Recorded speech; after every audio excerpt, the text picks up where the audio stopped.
The next example comes from an image that has been widely circulated since it was first introduced in the U.S. Department of Defense briefing on North Korea in the early 2000s. Since then, this image, which you might have already seen, has been widely used to imply that North Korea is not only poor, but it's a failed rogue state on the brink of collapse. But important to, again, question is, how is an image like this created? Well, NASA, the image has been captured by satellites from NASA, and it's captured in a nighttime view of the Korean Peninsula.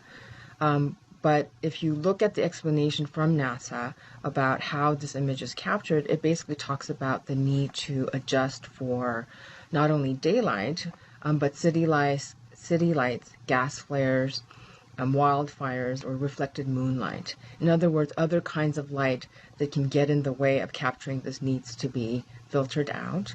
And what's helpful about looking at this particular image is that you see the part marked with the box. And with the kind of light that it has there, you might assume, compared to other places like Japan or South Korea or China, that it's another landmass.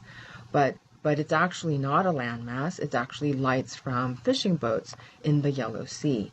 And so if you don't account for that, then you can see how you can expect that the image could be very well distorted. So what I do then, after I explain to the students about how these images are created, I show students this image. And I ask them, can they guess where this is? And it takes most students a couple of minutes, but they usually figure out that it's the continental United States. And the image, it's obviously much more sort of sporadic, but the image is based on a similar kind of low light imaging of the Earth at night. And it's controlled for the same kind of, sunlight, gas flares, and that sort of thing. And this one is one of the earliest images made of the United States using lights detected in 29 orbits around the Earth.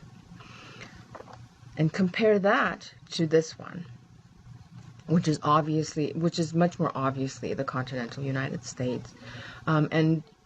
And I usually ask students, how many orbits do you think this would have taken?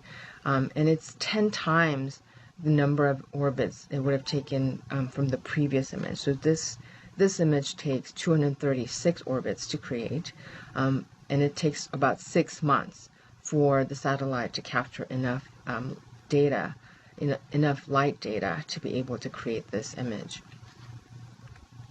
And here's another one. So the lesson in this case can be a couple of points. Technological manipulation is necessary to produce the kinds of images we see, so it's important to inquire into how images are constructed and towards what ends. And secondly, this exercise can spark another conversation about the consumption of electric power and what it